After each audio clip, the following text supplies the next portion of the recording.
Good morning, my dear students. Myself Sanjay Makwana, lecturer Automobile Engineering, Government Polytechnic College, Ajmer. Dear students, आज का जो हमारा topic है वो कंपोनेंट डिज़ाइन एंड एस्टिमेशन का है और टॉपिक का नाम है बियरिंग. सबसे पहले अपन बात करते हैं बियरिंग की. बियरिंग क्या होती है?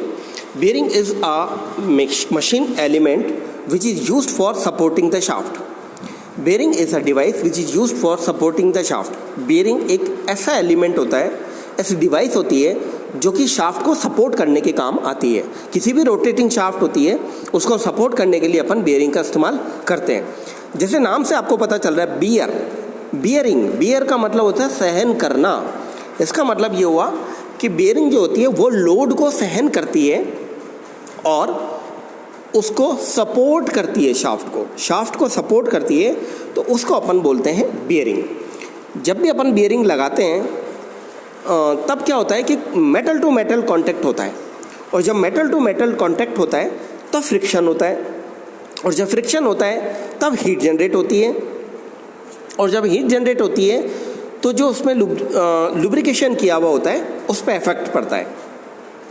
होता क्या है कि जब मेटल टू मेटल कांटेक्ट होता है शाफ्ट के मटेरियल का और बियरिंग के मटेरियल का तो फ्रिक्शन होगा और उस फ्रिक्शन से क्या होगा कि जो पावर ट्रांसमिट हो रही है शाफ्ट के द्वारा उसमें लॉस आएंगे, उसमें गिरावट आएगी, उसमें कमी आएगी. तो उसको ओवरकम करने के लिए in order to reduce the frictional resistance and wear and to carry away the heat generated lubricant may be provided between the bearing and the shaft. bearing के अंदर lubrication अपन प्रोवाइड कर देंगे. सो उससे क्या होगा, जो फ्रिक्शन है वो रिड्यूस हो जाएगा, वियर एंड टीयर है वो कम हो जाएगा, हीट जनरेट हो रही है वो कम हो जाएगी और नॉइस जो जनरेट होती है बिना फ्रिक्शन के कारण वो रिड्यूस हो जाएगी. सो whenever we are imparting the lubrication in the bearing, the heat generation, the corrosion, the wear and tear, the resistance, the noise, all are reduces. ये सब कम हो जाएंगे. So bearing जो होती है वो जैसा मैंने आपको बताया एक ऐसी डिवाइस होती है जो कि लोड को सहन करे और शाफ्ट को सपोर्ट करे, उसको अपन बेयरिंग कहते हैं. राइट. अब अपन बात करते हैं क्लासिफिकेशन की. क्लासिफिकेशन हो तो bearings are classified on two ways. पहला, depending upon the direction of the load to be supported, कि जो लोड सपोर्ट हो रहा है उसकी दिशा क्या है, डायरेक्शन क्या है, उसको ध्यान में रखते हुए अपन ने दो कैटेगरी में इसको सब डिवाइड किया है. एक तो रेडियल बियरिंग और एक थ्रस्ट बियरिंग. अगर लोड जो है हमारा वो रेडियस की डायरेक्शन में आ रहा हो, सर्किल की जो रेडियस होती है उसकी डायरेक्शन में आता है तो वो रेडियल बियरिंग होती है. अगर लोड बियरिंग जो कैपेसिटी है बियरिंग की वो रेडियल डायरेक्शन में लोड आ रहा है तो उसको अपन रेडियल बियरिंग के नाम से जानते हैं. जितनी भी बॉल बियरिंग है, जितनी भी रोलर बियरिंग है, जितनी भी थ्रस्ट बियरिंग है, ये जितनी भी हमारी टेपर रोलर बियरिंग है, ये सारी बियरिंग जो है हमारी वो रेडियल बियरिंग के नाम से जानी जाती है. दूसरी है थ्रस्ट बियरिंग, कि जब हमारा लोड जो है एक्सियल डायरेक्शन में आ रहा हो, एक्सिस की डायरेक्शन में, जो शाफ्ट की डायरेक्शन होती है एक्सिस की डायरेक्शन, उसके अंदर अगर आ रहा हो तो वो हमारी थ्रस्ट बियरिंग कहलाती है. जैसे कि foot step bearing, pedestal bearing, ये वो बियरिंग है जो थ्रस्ट बियरिंग के नाम से अपन जानते हैं. दूसरा क्लासिफिकेशन जो है हमारा वो है depending upon the nature of the contact. Contact का नेचर क्या है उसके अकॉर्डिंग अपन दो कैटेगरी में इसको डिवाइड करते हैं.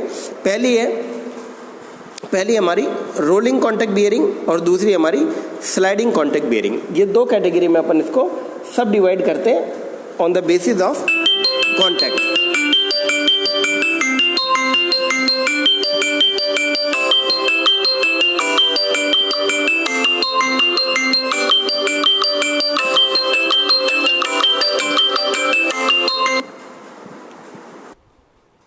तो पहली है रोलिंग कॉन्टैक्ट बियरिंग और दूसरी है स्लाइडिंग कॉन्टैक्ट बियरिंग. पहले अपन बात करते हैं sliding contact. Sliding contact bearing वो बियरिंग होती है जिसके अंदर दो जो सरफेस कॉन्टैक्ट में होते हैं वो सरफेस के कॉन्टैक्ट में होते हैं. सरफेस कॉन्टैक्ट इज देयर, पूरी तरह उनकी सरफेस एक दूसरे के कॉन्टैक्ट में होती है. तो ऐसी बियरिंग जिनके सरफेस कॉन्टैक्ट में हो दोनों के एक दूसरे के, वो जो बियरिंग होती है वो बियरिंग हमारी स्लाइडिंग कॉन्टैक्ट बियरिंग कहलाती है.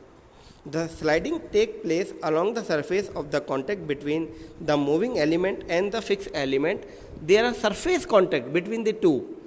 उन दोनों जो कांटेक्ट में होंगी वो सरफेस के द्वारा कांटेक्ट में होंगी, ऐसी बेयरिंग को अपन सरफेस कांटेक्ट बेयरिंग के नाम से जानते हैं। जैसे pedestal bearing, thrust bearing, plumber block, ये कुछ एग्जाम्पल्स हैं स्लाइडिंग कांटेक्ट बेयरिंग के। फिर दूसरी जो बेयरिंग है वो है rolling contact bearing. Rolling contact bearing एक ऐसी बेयरिंग है जिसके अंदर 4 पार्ट्स इंपोर्ट होते हैं, जैसे बॉल्स एंड रोलर। ये कह सकते हैं कि द स्टील बॉल्स और rollers are imposed between the moving and fixed element. Moving element और फिक्स एलिमेंट के बीच में अपन रोलिंग एलिमेंट इम्पोज कर देते हैं। और रोलिंग कांटेक्ट बेयरिंग जो होती है उसके अंदर मुख्यतः 4 भाग होते हैं, inner race, outer race, rolling element, cage, ये मुख्य से 4 भाग होते हैं। और रोलिंग कांटेक्ट बेयरिंग जो होती है वो एंटी फ्रिक्शन बेयरिंग के नाम से भी जानी जाती है, क्योंकि इसके अंदर जो कांटेक्ट होता है दोनों बेयरिंग के बीच में और शाफ्ट के बीच में, वो लाइन कांटेक्ट होगा या पॉइंट कांटेक्ट होगा, so that the friction between the two components which are in contact is less as compared to sliding contact bearing। sliding contact bearing के कंपैरिजन में जो फ्रिक्शन होगा वो बहुत कम होगा, और जो कांटेक्ट होता है वो सरफेस कांटेक्ट ना होके लाइन या पॉइंट कांटेक्ट होता है। इसी वजह से इसको अपन रोलिंग कांटेक्ट बेयरिंग के नाम से जानते हैं। और इसका दूसरा नाम है एंटी फ्रिक्शन बियरिंग, क्योंकि फ्रिक्शन बहुत ही कम हो जाता है, तो that is why this is known as anti friction bearing. अब अपन बात करते हैं स्लाइडिंग कांटेक्ट बियरिंग की, जो फर्दर 2 प्रकार की होती है। एक है हाइड्रोस्टैटिक बियरिंग और एक होती है हाइड्रोडायनेमिक बियरिंग। ये 2 फर्दर क्लासिफिकेशन है स्लाइडिंग कांटेक्ट बियरिंग के।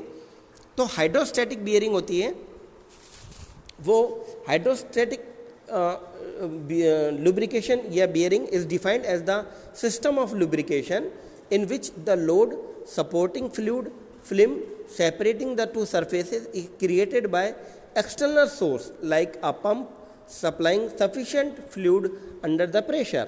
ये वो bearing होती है जिसके अंदर lubrication जो है हम प्रेशर से सप्लाई करते हैं, सपोर्टिंग जो लोड है उसके अंदर, separating the 2 surfaces. External source के द्वारा अपन प्रेशर के साथ फ्लूइड को सप्लाई करते हैं, जैसे पंप है या और कोई डिवाइस हो गई, उससे अपन प्रेशर के साथ सप्लाई करेंगे लुब्रिकेशन को, और जिससे कि उसमें एक फिल्म का निर्माण हो सके। ऐसी बेयरिंग कहलाएगी हाइड्रोस्टैटिक। हाइड्रोडायनेमिक क्या होता है? Hydrodynamic lubrication is defined as the system of lubrication in which load supporting fluid film is created, खुद डेवलप होती है by the shaft by the relative motion of the sliding surface। जो sliding surface है, जैसे shaft घूम रही है तो उसके मोशन से इसके अंदर फिल्म जनरेट होती है, उसको अपन बोलते हैं, जो फिल्म जनरेट होती है उसको अपन बोलते हैं हाइड्रोडायनेमिक फिल्म। तो ऐसी बियरिंग को अपन बोलते हैं हाइड्रोडायनेमिक बियरिंग और यह हाइड्रोडायनेमिक लुब्रिकेशन। तो ये 2 तरह की जो बेयरिंग्स है ये स्लाइडिंग कांटेक्ट बेयरिंग के अंतर्गत आती है। फिर है rolling contact bearing. Rolling contact bearing जो होती है, रोलिंग कांटेक्ट बेयरिंग के 4 कंपोनेंट्स होते हैं, जैसे मैंने अभी बताया आपको, inner race, outer race, rolling element, cage और रिटेनर। ये जनरली 4 एलिमेंट्स अपन इसको बोलते हैं। ये 4 एलिमेंट होते हैं जो रोलिंग कांटेक्ट बेयरिंग के अंदर लगाए जाते हैं, जिससे उसको जाना जाता है। तो मैं उम्मीद करता हूँ आपको बेयरिंग और उसका क्लासिफिकेशन समझ में आया होगा। आगे आने वाली क्लास के अंदर, आने वाली वीडियो के अंदर अपन बात करेंगे इसकी क्लासिफिकेशन की, विस्तार से बात करेंगे, जिसमें एक एक करके अपन चित्र के द्वारा इसको समझेंगे। थैंक यू वेरी मच, बहुत बहुत धन्यवाद।